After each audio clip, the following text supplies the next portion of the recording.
Le 30e Festival international du film francophone de Namur a ouvert ses portes le 2 octobre dernier avec la projection du film Préjudice du jeune réalisateur belge Antoine Cupers. La manifestation cinématographique mettra à l'honneur les jeunes réalisateurs du monde dans un esprit festif, nous a confié la déléguée générale. Entretien avec Hugues Daillé, monsieur cinéma de la RTBF, il présente l'objet de la rencontre qu'il animera avec Vanessa Paradis, le coup de cœur de cette 30e édition du FIF de Namur. La 30e édition du Festival international du film francophone s'est ouverte ce vendredi 2 octobre à Namur, devant un public toujours aussi fidèle ainsi qu'une pléiade de stars venues des quatre coins de la francophonie. Présidé cette année par le comédien belge Fabricio Rangione, le festival s'est ouvert avec la projection du film Préjudice, réalisé par le jeune cinéaste belge Antoine Cupers et qui réunit un casting détonnant composé entre autres d'Arnaud, Nathalie Baye et Eric Caravaca. Dans ce long métrage, nous suivons le personnage de Cédric, un jeune trentenaire admirablement campé par Thomas Blanchard et qui fait craquer le vernis de famille modèle de sa famille lorsqu'il apprend la grossesse de sa sœur. Fier de son héritage, mais résolument tourné vers le futur, le FIF est prêt à relever de nouveaux défis, comme nous l'apprend la déléguée générale, Nicole Gillet. Puisque c'est un festival qui se veut cette année évidemment encore plus festif, encore plus intéressant en termes de programmation. On a mis les petits plats dans les grands. C'est vrai qu'on a prévu cette année de faire une édition qui soit une édition non pas de rétrospective, mais une édition orientée vers le futur avec une jeune génération, une édition qui soit un peu plus musicale aussi. Nous avons par exemple notre coup de cœur qui est Vanessa Paradis. C'est une belle personnalité qui est à la fois musique et cinéma. Et puis ce sont eh bien, des moments festifs sous le chapiteau dans la ville de Namur. Donc voilà, je vous invite à venir découvrir tout ça. Vous avez cité Vanessa Paradis. Quelles sont les autres personnalités qui seront présentes? On a vu Olivier Gourmet qui sera président du jury. Donc quelles sont les personnalités qui seront présentes pendant ce festival du film de Namur? Alors vous disiez bien, il y a évidemment Olivier Gourmet, il y a Nathalie Baye, il y a Vanessa Paradis, j'en ai parlé. Il y a aussi par exemple dans les jeunes comédiennes, Marem Dembali qui était la comédienne principale du film de Diana Gaye, Des étoiles. Il y a plein de monde, plein de gens à venir voir.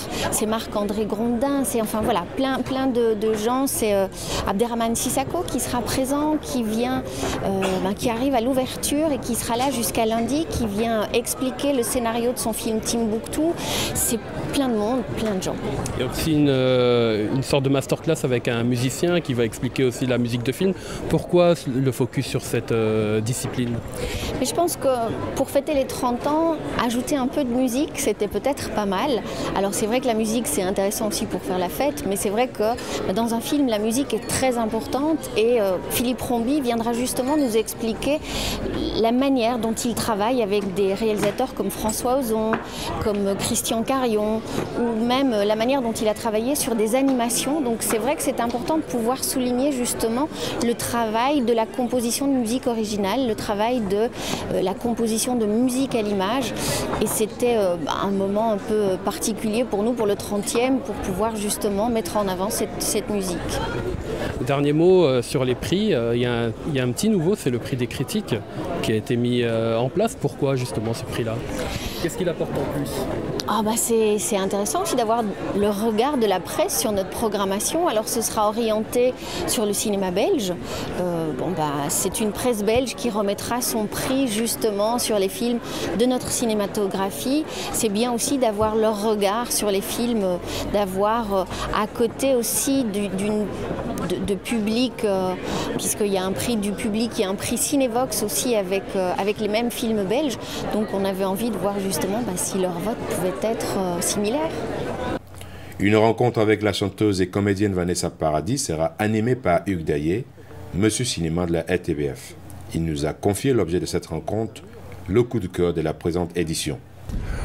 Écoutez, c'est un des festivals importants en Wallonie et en communauté Wallonie-Bruxelles. Il fête ses 30 ans et qui plus est, on ne le couvre pas quotidiennement au JT, mais l'ouverture, depuis plusieurs années, il y a toujours la volonté de mettre en avant un film belge ou franco-belge. Je me souviens d'une année où ils ont révélé Les Barons, par exemple, qui a été un énorme succès en salle en Belgique. Forcément, il y a des bonnes années, des moins bonnes années, mais cette année-ci, ils ont ils ont aussi fait le geste d'aller chercher un premier long métrage d'un jeune cinéaste, Antoine Kuipers, dont on va découvrir Préjudice. Avec un générique intéressant, parce que qui est à la fois Nathalie Baye, qui fasse couple avec Arnaud, sur le papier c'est pas évident. Et puis c'est une sorte de huis clos familial qui tourne au drame avec une densité dramatique. Donc c'est toujours intéressant de découvrir de nouveaux auteurs. Et comme à l'ouverture, ils ont toujours l'équipe du film en tout ou en partie qui vient soutenir le film, forcément journalistiquement il y a de quoi faire, quoi. Vous allez animer une conférence avec Vanessa Paradis. Pouvez-vous nous en dire un petit peu quelques mots? C'est pour le dernier jour du festival. Oui, chaque année ils font un coup de cœur. Depuis plusieurs années ils me le demandent.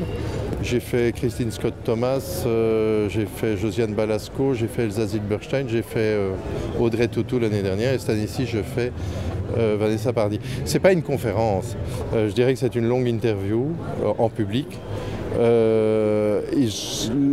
L'avantage c'est que justement il y a l'argument de la longueur.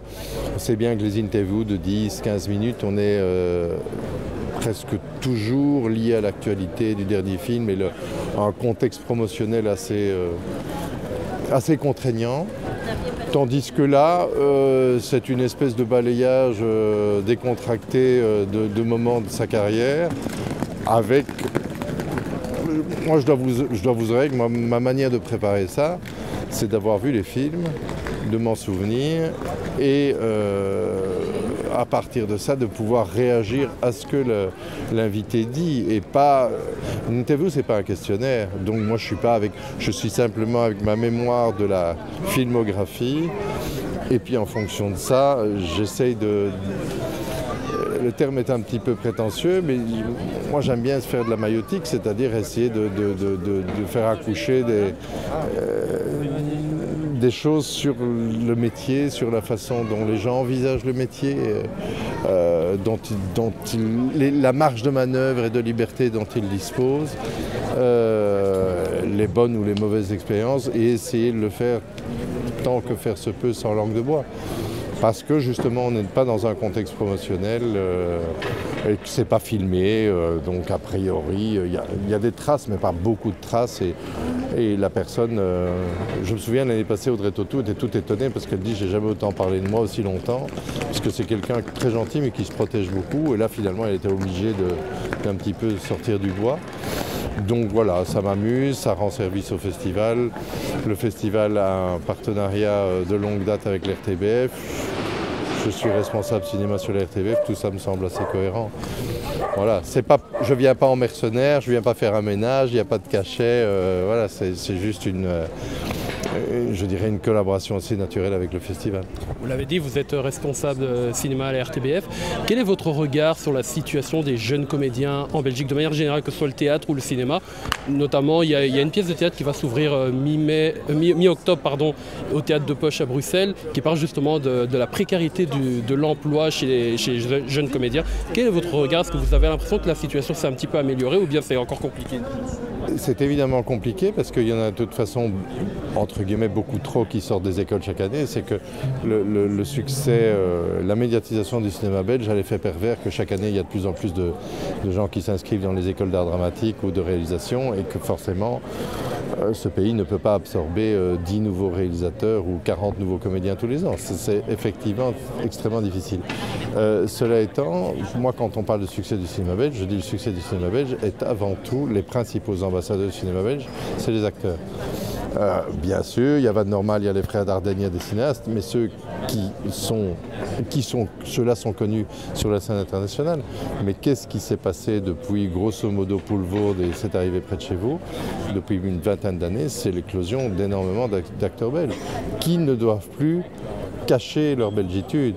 Les générations avant, ils étaient belges, mais très vite, ils étaient assimilés au cinéma français, tandis que maintenant, Poulvoorde a ouvert la voie à des Damiens, Gourmet peut difficilement cacher qu'il est belge aussi, parce qu'il y a des accents, il y a une façon de parler, il y a une authenticité différente, et donc, on peut en citer d'autres, Jérémy Régnier, ils sont quand même fort nombreux, et qui trouvent des rôles consistants, pas uniquement des rôles à ouvrir des portes et dire Madame est servie, quoi. Il y a vraiment des vrais rôles pour les acteurs belges. Au théâtre, c'est infiniment plus difficile parce qu'il y a aussi le syndrome qui reste assez souterrain pour le grand public, qui est le syndrome des agents. C'est-à-dire qu'un comédien belge sans agent à Paris peut danser sur sa tête, il ne décrochera jamais un rôle parce que le système est extrêmement codifié, fermé. Voilà. Et Serge Larivière a commencé, par exemple, Serge Larivière, qui est excellent comédien de théâtre, a commencé à tourner au cinéma, dans le cinéma français, à partir du moment où il s'est dégoté un agent pas par copinage, mais par relation, etc. Voilà, on lui a dit téléphone à machin. Je le sais parce qu'il me l'a raconté. Et du jour au lendemain, il a vu les propositions affluer.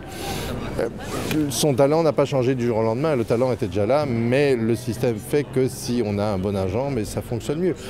Tandis que les comédiens, le système des agents n'est pas développé en Belgique, ne fonctionne pas comme tel. Et donc, on est avec... Le comédien belge est à cheval entre deux systèmes, entre le système très codifié des agents en France et le système beaucoup plus artisanal en Belgique, qui rend sa situation évidemment extrêmement précaire, quel que soit son talent. Plus de 150 films courts et longs métrages, films live et d'animation seront proposés au public durant toute la durée du festival qui se tient du 2 au 9 octobre 2015 à Namur. Une programmation variée et électrique qui ravira à coup sûr les petits comme les grands.